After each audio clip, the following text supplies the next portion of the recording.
രാഹുൽ, എൻ്റെ ചിന്തകൾക്കിപ്പോൾ ഒരു മനമാറ്റമുണ്ട്. എനിക്കിനി ഒരാളെയും തോൽപ്പിക്കാൻ താല്പര്യമില്ല. പ്രായശ്ചിത്തങ്ങൾ കൊണ്ട് എനിക്ക് പരിഹാരമൊന്നും ചെയ്യാൻ പറ്റില്ല. എങ്കിലും പറ്റുമെങ്കിൽ ഞാൻ അതിന് ശ്രമിക്കും. ശ്രമിച്ചോ?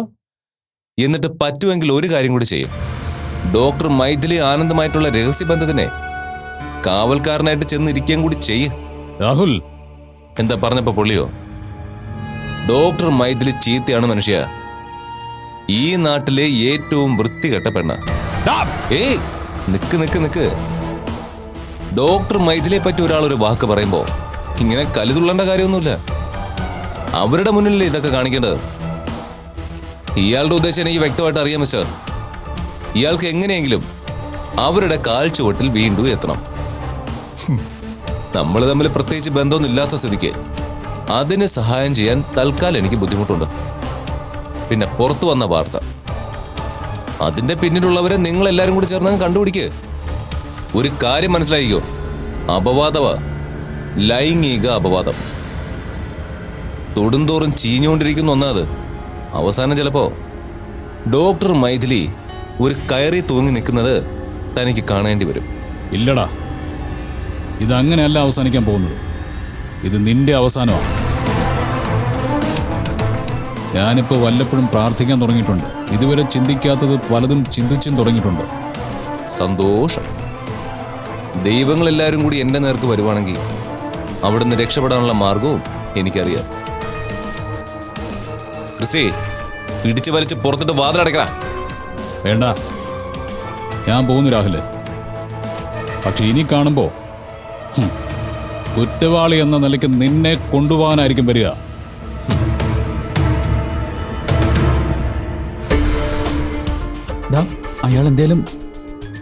അയാൾ എന്ത് ചെയ്യാനാടാ? എന്നോട് എത്ര ബഹളം ഉണ്ടാക്കിയാലും സ്വന്തം പേരിൽ ചാർത്തി കിട്ടിയ ഒരു പദവിയും അയാൾ ഇന്ന് പോവില്ല. നീ നോക്കിക്കൂടെ ക്രിസ്റ്റി, അവരെല്ലാരും കൂടി ചേർന്ന് അയാളെ ഇല്ലാതാക്കും. അയാൾ ചാവും. അയാള് കാര്യമായ ഒരു അന്വേഷണത്തിന് ഇറങ്ങിയ ഒരു ചുക്കും സംഭവിക്കില്ല. സംഭവിക്കാൻ ഞാൻ അനുവദിക്കില്ല.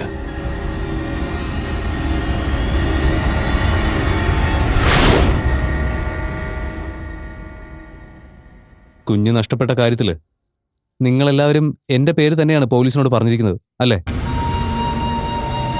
എനിക്കറിയാം, പോലീസുകാരെന്നെ നിരീക്ഷിക്കാൻ വേണ്ടി വെറുതെ വിട്ടിരിക്കുകയാണെന്ന്. കുറച്ച് കഴിയുമ്പോൾ അവരെന്നെ പിടിച്ചകത്താക്കും. സുരേഷ് തെറ്റ് ചെയ്തിട്ടില്ലെങ്കിൽ പിന്നെ പേടിക്കേണ്ട ആവശ്യമില്ലല്ലോ.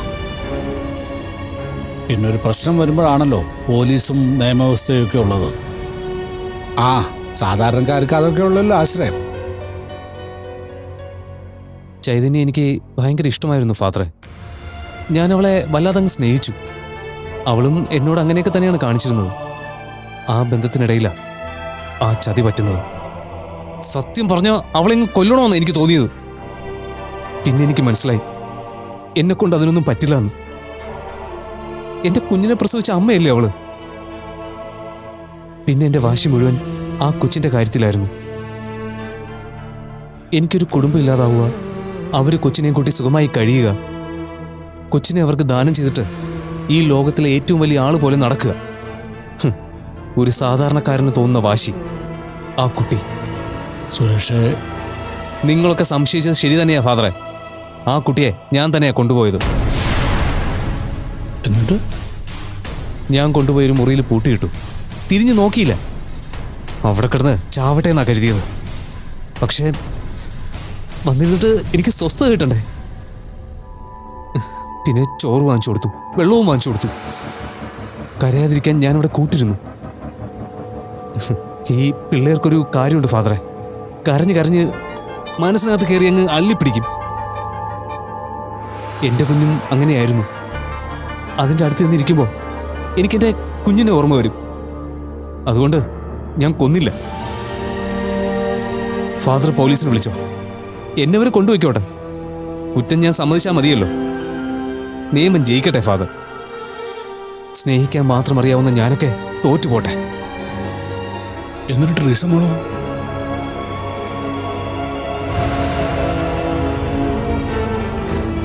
സുരേഷേ,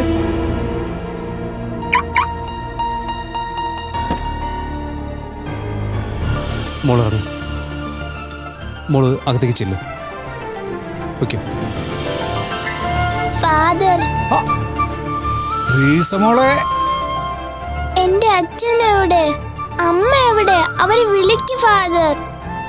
എന്റെ അമ്മയും അച്ഛനെ എനിക്ക് ഇപ്പൊ കാണണം. വിളിക്ക്. എന്നെ പൂട്ടിയിട്ടിരിക്കുകയായിരുന്നു. ഞാൻ കുറെ കരഞ്ഞു. എല്ലാവരും വേഗം വിളിക്ക്.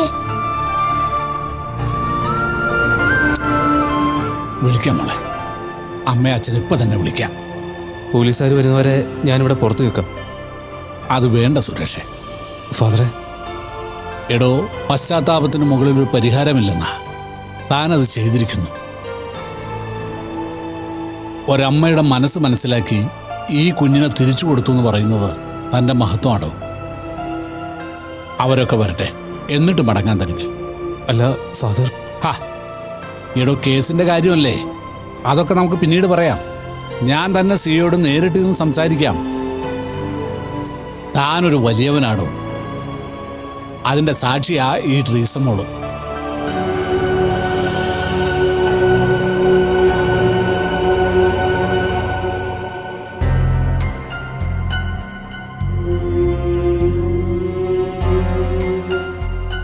സാറേ, എന്താ? റോഡിന്റെ അപ്പുറത്ത് കിടന്ന ആ വീടില്ലേ, ആ പട്ടാളക്കാരന്റെ. ഞാനിപ്പോ ഇങ്ങോട്ട് വരുമ്പോ ആ സാറിനെ വഴി പിടിച്ചു നിർത്തി. അതെന്തിനാ? അത് കാര്യം എന്താന്ന് വെച്ചാൽ പറയും മണി. അത് സാറേ, മൈഥിലി മേഡത്തിനെ കുറിച്ചൊക്കെ ചോദിച്ചു. ആരാ, എന്താ സാറുമായിട്ടുള്ള ബന്ധമെന്നൊക്കെ. എന്നിട്ട് നീ എന്ത് പറഞ്ഞു? അവരൊക്കെ ഈ സംഭവം അറിഞ്ഞിട്ടുണ്ട് സാറേ. അതുകൊണ്ട് കുത്തി കുത്തി ചോദിക്കുന്നതാ. ഏതവനാടാ എന്റെ ഡീറ്റെയിൽസ് അറിയേണ്ടത്? അവന്റെ വീട് എവിടെയാ? ഞാൻ പോയി ചോദിക്കാം. അയ്യോ വേണ്ട സാറേ, അത് നാണക്കേടാ. എടാ, നിന്നെ തടഞ്ഞിരുത്തി ഒരാൾ ചോദിക്കുന്നതിന് നാണക്കേടില്ലേ? അത് തിരിച്ചു ചോദിക്കുന്നതാണോ നാണക്കേട്? ഓ, അന്യന്റെ കാര്യങ്ങൾ അറിയാൻ എന്തൊരു ഉത്സാഹം. സ്വന്തം കുടുംബത്തെ നടക്കുന്നൊന്നും അറിയാനും പറ്റില്ല. അയാളുടെ മോളല്ലടാ ഇന്നാൾ ഒരുത്തന്റെ കൂടെ ഒളിച്ചോടി പോയത്. അതെ, മോളെ അവനെ വീട്ടിൽ കേട്ടിട്ടില്ല. അതിന്റെ ബഹളങ്ങൾ അവിടെ നടക്കുന്നുണ്ട്. അതിന്റെ ഇടയിലല്ല താല്പര്യം കണ്ടില്ലേ? നാളെ നേരമൊന്ന് വിളിച്ചോട്ടെ, ഞാൻ തന്നെ പോയി ചോദിച്ചോളാം. പിന്നെ വഴിയരികിൽ നിന്ന് ചോദിക്കുന്നവരോട് മുഴുവൻ നിന്റെ ഈ വിസ്തരിക്കലുണ്ടല്ലോ, അതിന് വേണ്ട. എന്താ പ്രശ്നം? എന്താടാ മണി? എടാ, ചുറ്റുപാടുള്ള ആളുകൾക്ക് ഞാനും മൈഥിലിയും തമ്മിലുള്ള ബന്ധത്തിന്റെ സ്വഭാവം അറിയണം. ഉദ്ദേശം എന്താണെന്ന് മനസ്സിലായില്ലേ? എന്നോട് അപ്പുറത്തുള്ള വീട്ടുകാർ ചോദിച്ചാ സാറേ, ഞാനൊന്നും പറഞ്ഞിട്ടൊന്നുമില്ല. അതെ അതെ, ഇനി നീ പുറത്തേക്ക് ഇറങ്ങി നിൽക്കണ്ട. അവന്മാർക്ക് ചോദ്യം ചോദിക്കാൻ ഇത്രയ്ക്ക് മുട്ടി നിൽക്കുകയാണെങ്കിൽ അവരെന്നോടൊന്നും ചോദിക്കട്ടാ. നീ കയറിപ്പോ. അത് ചോദ്യോത്തരം നാശങ്ങള്. വിട്ടുകളേടാ. ചില ആൾക്കാർ പറയും സിറ്റിക്കകത്തുള്ള ആൾക്കാര് അവനവന്റെ കാര്യങ്ങൾ മാത്രമേ നോക്കൂ, അന്യന്റെ കാര്യങ്ങളിൽ ഇടപെടില്ലെന്ന്. അത് നല്ല കാര്യങ്ങളാ. ഒരു മോശം കാര്യം കയ്യിൽ കിട്ടിയാൽ അത് വൃത്തിയായിട്ട് കൈകാര്യം ചെയ്യാൻ എല്ലാവർക്കും അറിയാം. സേവ്യറെ, ഈ സംസാരം അവസാനിപ്പിച്ചേ പറ്റൂ. ഇതിന്റെ പുറകിൽ ആരാണെന്ന് കണ്ടെത്തി പറ്റൂ. അത് നിന്നെ കൊണ്ട് പറ്റൂ, അതോ ഞാൻ വേറെ ആരെങ്കിലും വിളിക്കണോ? എടാ, നിന്നോട് വാക്കും പറഞ്ഞ് പുറത്തു പോയിട്ട് അപ്പൊ തന്നെ പിടികൂടണമെങ്കിൽ പ്രതി അവിടെ തന്നെ നിൽക്കണ്ടേ? എനിക്ക് കുറച്ച് സമയം താ. ഈ വൃത്തികേട് ചെയ്തവൻ ആരായിരുന്നാലും ഞാൻ അവനെ നിന്റെ മുമ്പിൽ കൊണ്ടുവന്ന് ഇട്ടുതരാം. വേണം. ചെയ്തത് സാരം കാണെങ്കിൽ അവന്റെ മുഖംമൂടി വലിച്ചു കീറണം. അതല്ല വേറൊരുത്തനാണെങ്കിലും അവനെ വെറുതെ വിടാൻ പാടില്ല. ആനന്ദേ, നീ ഒന്ന് അടങ്ങ്. വെറുതെ മണിയേയും ചീത്ത പറഞ്ഞ്. ഒന്നും സാരമില്ല. കുറച്ച് കഴിയുമ്പോ ഞാൻ പോയി സമാധാനിപ്പിച്ചോളാം. പോയി എന്തേലും ടെൻഷൻ തലയിൽ കൂടി കയറിയാൽ സ്വസ്ഥത ഇങ്ങ് പോവും. അവസാനം വട്ടാവും മനുഷ്യന്. എടാ, ഒരു കഴമ്പുമില്ലാത്ത ആരോപണങ്ങൾ എത്ര പേര് പറഞ്ഞു നടക്കുന്നുണ്ട്. അതിന്റെ പേരിൽ വട്ടാവണമെങ്കിൽ എത്രയോ പേർക്ക് വട്ടാവണം. എനിക്ക് ഈ കാര്യത്തിൽ ഒരു സംശയവും ഇല്ല. ഇത് ചെയ്തവനെ പൊക്കാൻ പറ്റിയില്ലെങ്കിൽ പിന്നെ ആണായി ജീവിച്ചിട്ട് എന്ത് കാര്യം? ആ പാവത്തിന്റെ പ്രൊഫഷനാ അപകടത്തിലായത്. വേറെ എന്ത് ഞാൻ സഹിക്കും?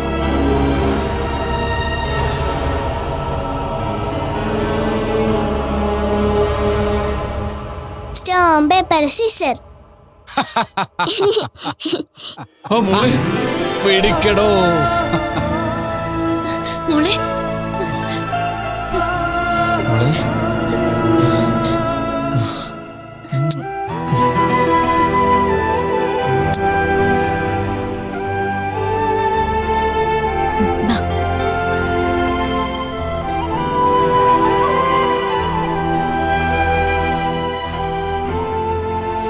കുഞ്ഞിനെ കിട്ടിയെന്നുള്ള കാര്യത്തിൽ നമുക്കെല്ലാവർക്കും സന്തോഷമാണ്. നമ്മൾ കഠിനമായിട്ട് വേദനിച്ചു എന്നുള്ള കാര്യത്തിൽ സംശയമൊന്നുമില്ല. പക്ഷെ ഒരാളുടെ നാവിൽ നിന്ന് പോലും സുരേഷിനെ കുറ്റം പറയാൻ പാടില്ല. അയാൾക്ക് വേണമെങ്കിൽ ക്രൂരമായി ചിന്തിക്കാമായിരുന്നു. ട്രീസ മോളെ നമ്മൾ ഒരിക്കലും കാണരുതെന്ന് ചിന്തിക്കാമായിരുന്നു. പക്ഷെ നമ്മുടെ പ്രാർത്ഥന, ദൈവത്തിന്റെ തീരുമാനം അത് മാറ്റിച്ചു.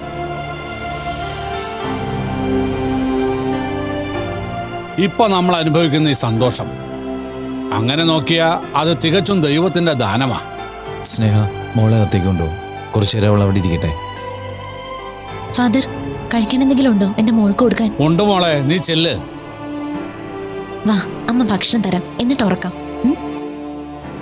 ഞാൻ ഉറങ്ങുമ്പോ എന്റെ അടുത്തുനിന്ന് പോവില്ലല്ലോ, എനിക്ക് പേടിയാ. അമ്മ പോവില്ല മോളെ, വാ.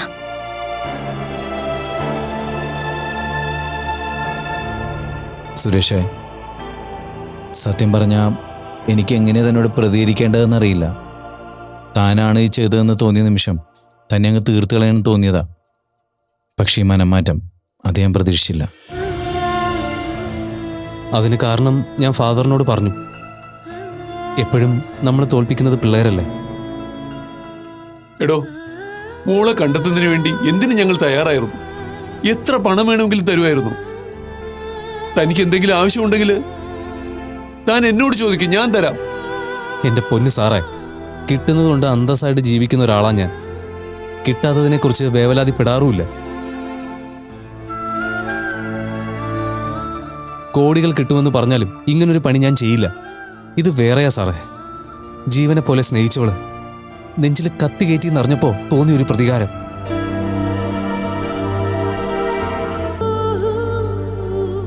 സുരേഷേ, ഒന്നും ഇവിടെ അവസാനിക്കുന്നില്ല, തുടങ്ങുകയാണ്. നിങ്ങളുടെ കാര്യങ്ങളൊക്കെ എനിക്കറിയാം. എന്നിട്ടും എന്റെ മകളെ തിരിച്ചു തരാൻ തോന്നിയല്ല. ആ നിങ്ങളോട് വേണ്ട, എന്നെ വലിയ മഹാനൊന്നും ആക്കി കളയല്ലേ. ഭക്ഷണമൊക്കെ മോളെ ഞാൻ നിർബന്ധിച്ച് കഴിപ്പിച്ചിട്ടുണ്ട്. പക്ഷേ കുഞ്ഞു ഉറങ്ങിയിട്ടില്ല. അമ്മയെന്ന് വിളിച്ച് കരയും. പിന്നെ അവൾ തളരും. നന്നായി നോക്കണം കേട്ടോ. കൂടെ തന്നെ ഉണ്ടാവണം. എന്നെപ്പോലെ ദുഷ്ടന്മാര് ഇനിയും ചുറ്റും ഉണ്ടാവും.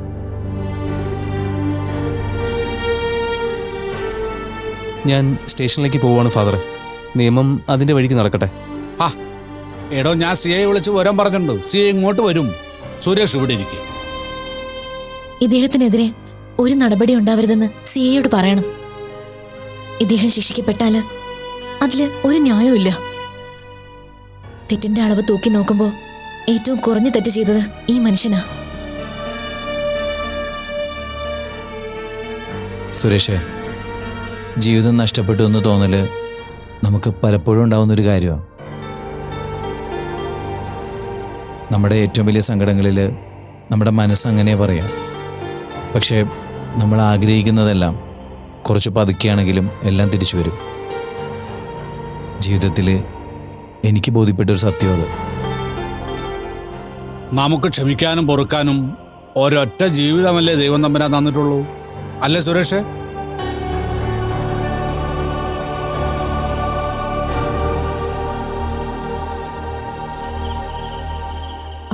സ്നേഹയുടെ സന്തോഷത്തിന് അതിരില്ലേ രഞ്ജിത്തെ? അല്ലെങ്കിലൊന്ന് ആലോചിച്ചു നോക്കിയേ, ഈ രാത്രി അവൾ എന്നെ വിളിച്ചത് പറയൂ? അവള് കരയാണോ ചിരിക്കാണോ എന്നൊന്നും തിരിച്ചറിയാൻ പറ്റാത്ത അവസ്ഥ. സത്യം പറഞ്ഞ അവിടെ ഇത്രയും വലിയൊരു പ്രശ്നം ഉണ്ടായിട്ട് നമ്മുടെ ഭാഗത്ത് നിന്ന് വിളിച്ചു ചോദിക്കുക പോലും ചെയ്തില്ല. അത് സാരമില്ലടോ, നമ്മളങ്ങനെ ഡെയിലി വിളിക്കാറൊന്നുമില്ലല്ലോ. എന്തായാലും ആ പ്രശ്നം എന്നേക്കുമായി അവസാനിച്ചു. ജീവിതത്തിലേക്ക് ഒരു കുഞ്ഞിനെ കൂട്ടിയിട്ട് അതുണ്ടാക്കിയ വിഷയങ്ങൾ ചെറുതാണോ? അല്ല, നിങ്ങൾക്കും കുഞ്ഞു വേണ്ടേ? അക്കാര്യത്തില് നിങ്ങളുടെ തീരുമാനം എന്താ? ഞാനിത് എങ്ങനെ ചോദിക്കുമെന്ന് വിഷമിച്ചിരിക്കുമായിരുന്നു. നിനക്ക് എന്തെങ്കിലും പഠിക്കാനുണ്ടെങ്കിൽ പോയി പഠിക്കേ. പോവോ ചെല.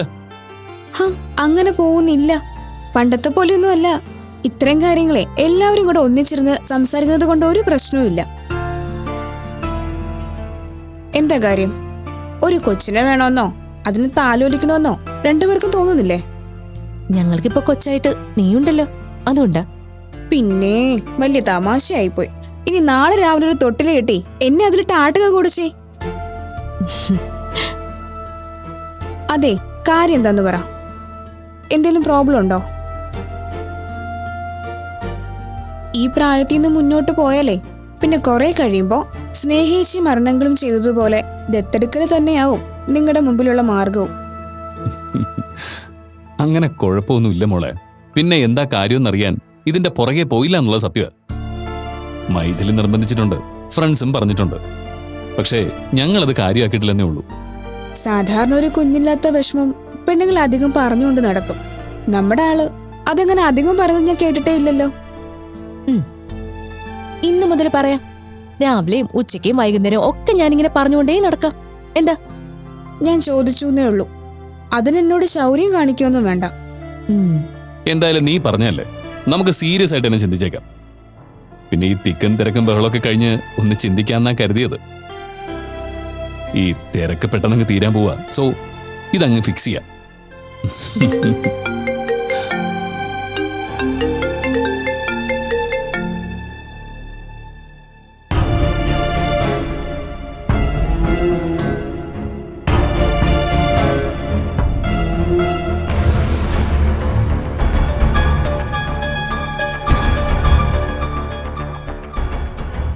എന്തുറ്റി?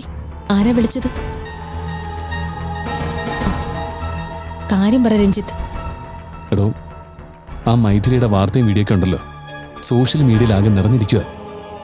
നമ്മുടെ ബൈജു ഇപ്പോൾ വിളിച്ചത്. അവൻ പറയുന്നത് ആളുകൾ എഴുതി വിടുന്ന കമന്റുകളിലും മറ്റും അറപ്പ് തോന്നുന്ന. അതെങ്ങനെ വരൂ? എന്തെങ്കിലും ഒരു കാര്യം കണ്ടാ ഉടനെ ഒരു പ്രതികരണമുണ്ട്. അവരുടെ പ്രതികരണം കേട്ടാ നമുക്ക് തോന്നും ലോകത്തിലെ ഏറ്റവും വലിയ ആള് അതാന്ന്. ചെന്ന് പരിചയപ്പെടണം ആ വൃത്തികെട്ടവന്മാരുടെയൊക്കെ തനി സ്വഭാവം അറിയാൻ. അത്യാവശ്യം പേരും പ്രശസ്തിയുള്ള ഒരാളാവുമ്പോൾ എല്ലാവർക്കും ഷെയർ ചെയ്യാനൊരു താല്പര്യം ഉണ്ടാവും. ഇതിങ്ങനെ കത്തിപ്പടർന്നാൽ എന്ത് ചെയ്യും? ഇതിലിപ്പോ ചെയ്യാനൊന്നുമില്ല. എത്രയും പെട്ടെന്ന് കുറ്റവാളിയെ കണ്ടുപിടിക്കുക. കണ്ടുപിടിച്ച് ഇതേ കാര്യം സോഷ്യൽ മീഡിയയിൽ ഇടുക. കുറെ പേര് കാണും, തിരുത്തും. കാണാത്ത ആളുകളുടെ മനസ്സിൽ ഇതേ വാർത്ത അതുപോലെ കിടക്കുകയും ചെയ്യും. ഇനിയുള്ള കാലത്ത് ആർക്കും വാർത്തയിൽ നിന്ന് ഒഴിഞ്ഞു പോകാനൊന്നും പറ്റില്ല. നമ്മൾ മാറി നടന്നാലും ചിലന്തി വല പോലെ അത് നമ്മളെ പിടികൂടിക്കൊണ്ടേയിരിക്കും. ആനന്ദ സേവിയറൊക്കെ ഉണ്ടല്ലോ, സത്യം അവര് കണ്ടുപിടിച്ചോളും.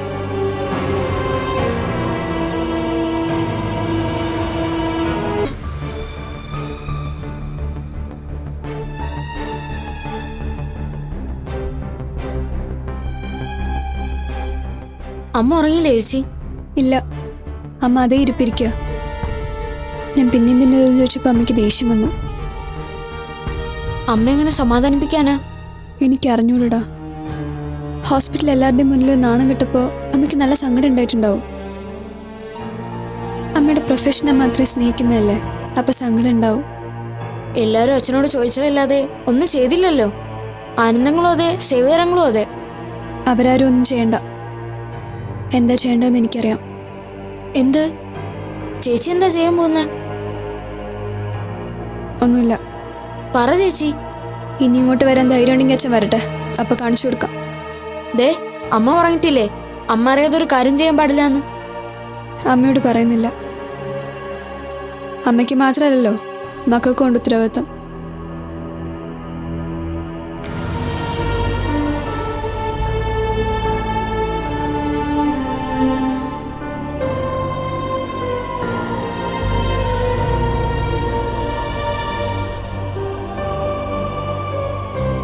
നീ കിടക്കുന്നില്ലേ മോളെ?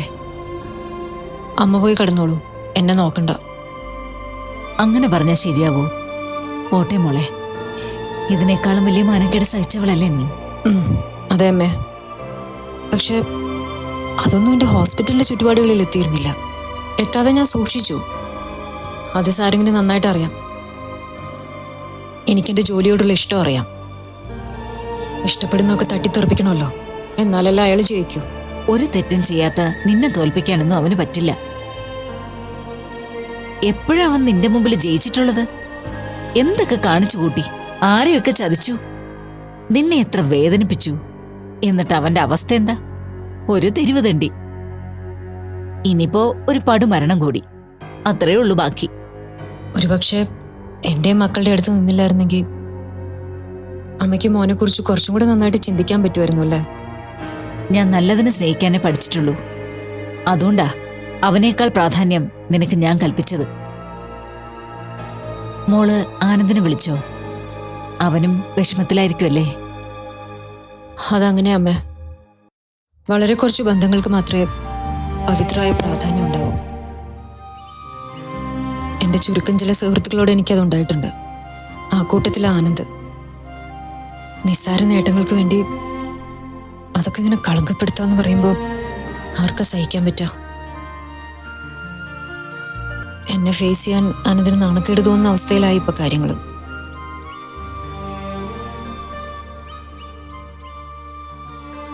എന്തേ?